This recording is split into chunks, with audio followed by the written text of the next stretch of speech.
Welcome to our class নীলকণ্ঠ। এখন আমরা এই জিওলজিক্যাল ম্যাপটির উপরে কাজ করব। প্রথমে স্ট্রাইক লাইন টানার জন্য একটি রক বেডের উপরে কন্ট্যুর লাইন ডবল কাট করেছে সেই লাইন পয়েন্টগুলোকে প্রথমে বসিয়ে নেব। যেমন প্রথমে আমরা বসাচ্ছি 600 কন্ট্যুরটা এখানে কাট করেছি, এরপর আমরা একই রক বেডের উপরে 700 যেটি কাট করেছে সেই পয়েন্টগুলো বসিয়ে নেব। এরপর আমরা যে 600 কন্ট্যুরের পয়েন্টগুলো বসিয়েছিলাম সেই অনুযায়ী একটা লাইন টেনে নেব এবং তারপরে 700 যে পয়েন্ট বসিয়েছিলাম সেখানে একটা লাইন টেনে নেব। এখানে তাহলে দেখা যাচ্ছে কি এখানে ভূমির ঢাল 600 থেকে 700 দিকে যাচ্ছে। আগের যেভাবে স্ট্রাইক লাইন টেনেছিলাম ঠিক সেমভাবে আবারও একটা স্ট্রাইক লাইন আমরা টেনে দেখিয়ে দেব যে অন্য একটি রক বেডের উপরে। এখানে 300 এবং 400 স্ট্রাইক লাইন টানা হলো।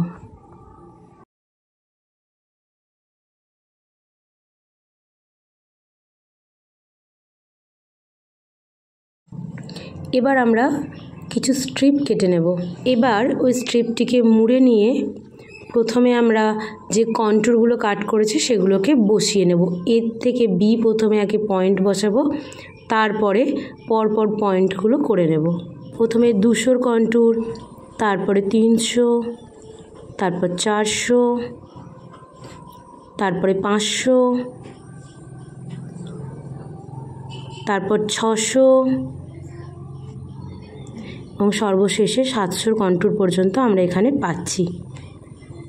জিওলজিক্যাল ম্যাপ অনুযায়ী সেটাকে আমরা এবার খাতায় ড্রয়িং করব। প্রথমে এ আর বি পয়েন্ট বসিয়ে নিলাম, তারপরে 200, 300, 400, 500, 600, 700 যে পয়েন্ট সেগুলো বসিয়ে নিলাম এবং দুদিকে ইঞ্চ স্কেলে 1 ইঞ্চ এবং 1 ইঞ্চ ডান দিকে এবং বাঁ দিকে তুলে নেব।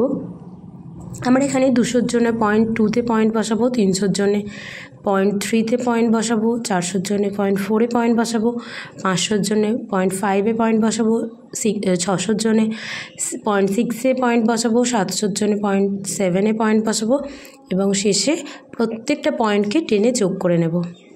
এরপর আবার আমরা একটি অন্য স্ট্রিপ নিয়ে এ এবং বি প্রথমে বসিয়ে নিয়ে তারপর প্রত্যেকটা রক বেডের লাইন টেনে নেব। আমরা এখানে কটা রক বেড পাচ্ছি?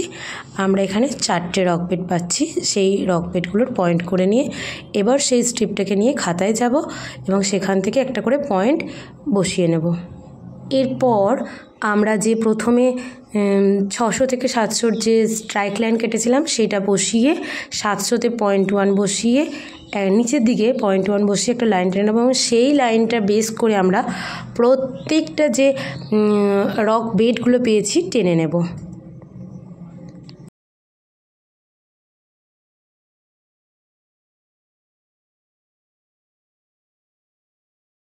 এবার আমরা এক এক করে রক বেড অনুযায়ী তাদের মানগুলো বসিয়ে নেব। প্রথমে আছে লোয়ার সেল, তাই আমরা লোয়ার সেলের যে সিম্বল সেটা এখানে বসিয়ে নেব।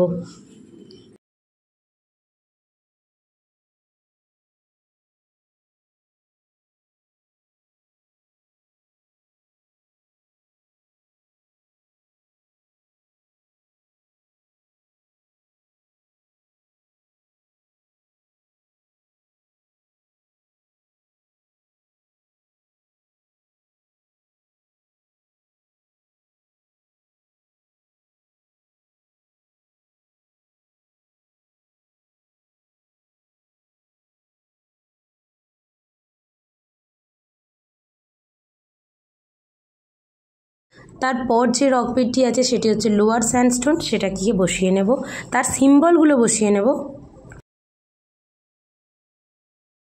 পরের রক বেডটি সিম্বল কোনো কিছুই নেই, সেটি হচ্ছে মাডস্টোন, তাই ওখানটা ফাঁকা রাখছি আমরা। এটি হচ্ছে আপার স্যান্ডস্টোন, আমরা সেটা বসিয়ে নিচ্ছি সিম্বল দিয়ে।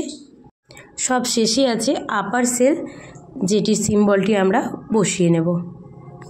এবার আমাদের কাজটি পুরোটা কমপ্লিট হয়েছে। হেডিং, স্কেল, লেজেন্ড এবং পুরোটা সাজানো তার সাথে, এবং সব শেষে আমরা দিয়ে দিলাম ইন্টারপ্রিটেশন।